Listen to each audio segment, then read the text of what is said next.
Bienvenue dans l'invité de la rédaction sur Medi 1 et merci de nous rester fidèles. Pratiquer quelques exercices physiques en tant que senior n'est pas du tout mauvais pour la santé. Cette habitude serait nécessaire pour avoir une meilleure qualité de vie selon les experts. Les personnes âgées devraient donc exercer une ou plusieurs activités physiques. Comment, où et à quel moment? On en parle avec notre invité, Dr Mohamed Diop, médecin du sport et secrétaire général de la Confédération africaine de natation. Merci d'avoir accepté notre invitation. Bonjour. De façon générale, on obtient une autonomie physique lorsqu'on pratique quelques activités sportives. En tant que médecin du sport, pensez-vous que les personnes âgées ont compris aujourd'hui l'importance d'exercer une discipline sportive au Sénégal?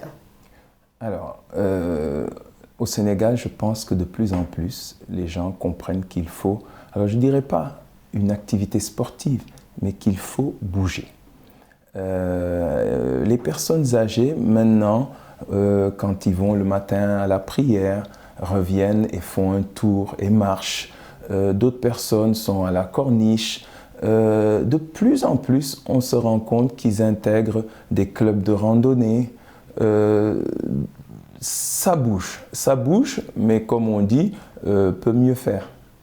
Ça bouge, mais certaines personnes n'exercent pas justement ces exercices physiques, surtout être à la retraite. Je veux dire, être à la retraite signifie que le rythme de vie, et les activités quotidiennes et les pratiques physiques changent.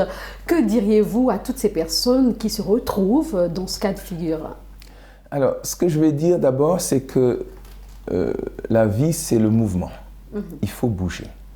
Et le drame, c'est que très souvent, quand quelqu'un prend la retraite, on lui donne un beau fauteuil et on lui dit il faut se reposer, on l'empêche de faire des activités et on lui dit à la limite tu ne dois aller qu'à la mosquée ou à l'église et avoir une chaise et attendre ce qu'on peut dire la mort.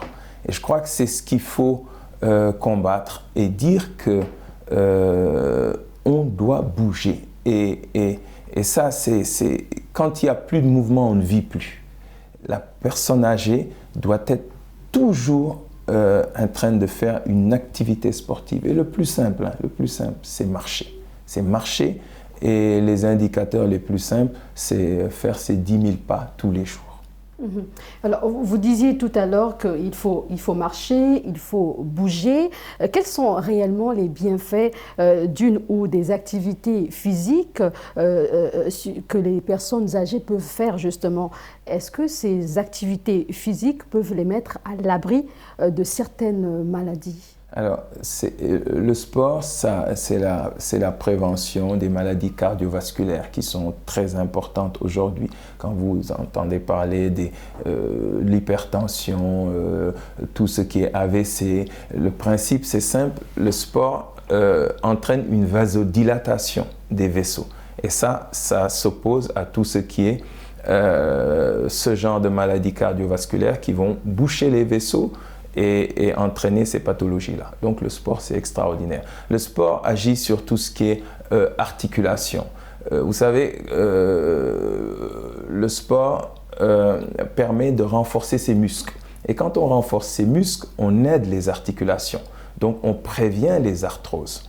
Et ça, c'est quelque chose de fondamental. Le sport va prévenir le diabète. C'est quoi le diabète? C'est quand, à un certain âge, le diabète 2, à un certain âge, vous n'avez plus assez d'insuline. Et donc, pour faire baisser le taux de sucre, la pratique sportive régulière permet de brûler le sucre, si on pourrait dire ainsi, et donc prévenir ces maladies. Le sport agit sur le cholestérol. Il va permettre d'augmenter le bon cholestérol. On a tendance à... Mais ce qui est important, c'est d'avoir un niveau important de bon cholestérol. Le sport va permettre cela. Le sport, c'est donc, en général, tout ce qui est cœur, muscles, etc. Mais on oublie un autre aspect. Le sport, c'est l'aspect psychologique. Le sport, par la sécrétion des endorphines, permet, des hormones du plaisir, si on peut dire ainsi, permet à la personne d'être bien, avoir confiance en soi. Confiance en soi, oui. D'être heureuse de bien dormir.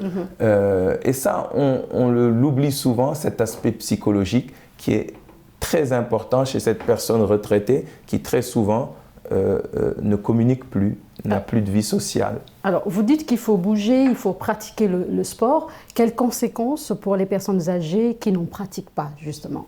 Alors, la conséquence, c'est quoi? Je vous donne un exemple. Quand on vieillit, on perd en muscle.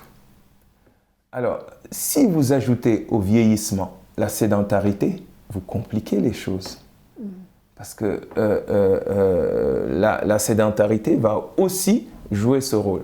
Donc, il faut, pour contrecarrer le vieillissement naturel de l'individu, il faut pratiquer le sport pour permettre de diminuer cette descente qui est normale. Alors, docteur Diop, vous êtes secrétaire général de la Confédération africaine de natation et vous recevez certainement les personnes âgées au sein de votre structure. Comment se sentent-elles lorsqu'elles pratiquent cette discipline? Alors, je vais vous donner un exemple. Je connaissais quelqu'un qui, à l'âge de 52 ans, a appris à nager. Et quand il apprenait à nager, je lui disais: oh, l'année prochaine, vous allez faire la traversée Dakar-Gorée. Mais c'était en m'amusant. Et un an après, cette personne arrive à cette traversée et me dit: bonjour, est-ce que vous me reconnaissez? Et il me dit: le seul regret que j'ai, c'est d'être resté 52 ans sans pratiquer cette discipline, la natation. C'est extraordinaire. Et pourquoi cela? Parce que la natation a deux caractéristiques. La première, c'est que on ne sent pas le poids de son corps. Donc, vous pouvez faire une activité sportive sans avoir mal aux genoux, sans avoir mal. Et la deuxième, c'est que pour vous déplacer, vous devez vaincre une résistance. Donc, ça vous permet de faire des efforts beaucoup plus importants. D'accord. Vous parlez de la natation. Tout à l'heure, vous avez également parlé de la marche. Y a-t-il d'autres activités sportives que les personnes âgées peuvent faire? Oui, une autre où l'on ne porte pas son poids, c'est le vélo. Donc ça aussi, c'est un avantage. On le compare un peu à la natation. Mais c'est d'abord faire les sports que l'on aime. Il faut commencer par ça. Si quelqu'un avait eu à pratiquer du basket, etc., c'est très bien qu'il le fasse. C'est bien. Mais la pratique sportive doit suivre certaines règles. Elle doit être régulière, elle doit être modérée et elle doit être aussi adaptée à chaque individu. Ah oui, toutes les personnes âgées ne peuvent pas faire de l'exercice physique sans danger. Certains souffrent de troubles cardiaques ou d'hypertension artérielle ou encore de diabète, ce qui peut rendre l'exercice physique non maîtrisé dangereux. Partagez-vous justement cet avis? Non maîtrisé, dangereux, oui, mais c'est une indication pour ces personnes de faire du sport. Il est important pour quelqu'un qui a une pathologie cardiaque, mais on prendra des mesures beaucoup plus importantes. Par exemple, on lui demandera de faire du sport sans jamais être essoufflé.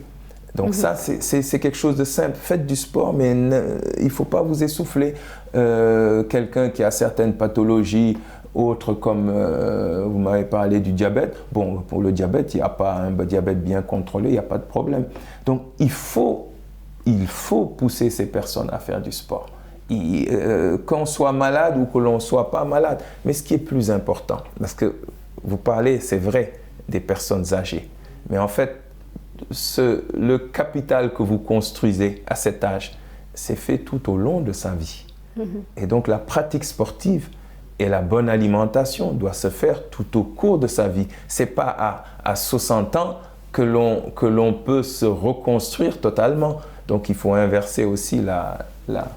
Alors, avant de devenir vieux, on est d'abord, avant d'atteindre un certain âge, je dirais, on est d'abord jeune. Que conseillerez-vous aux jeunes qui veulent avoir une vieillesse saine et de bonne santé?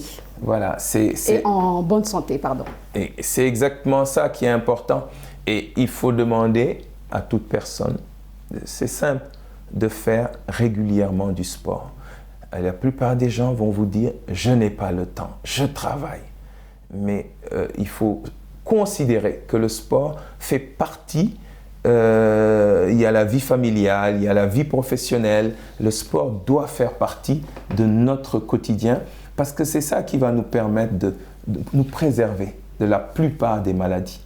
Et on va recommander à cette personne aussi, bien sûr, parce que faire du sport, c'est très bien, mais si vous le faites en n'ayant pas une alimentation équilibrée, les bénéfices ne sont pas si intéressants. Donc, on demandera à manger moins sucré, c'est-à-dire pas de boissons sucrées, etc.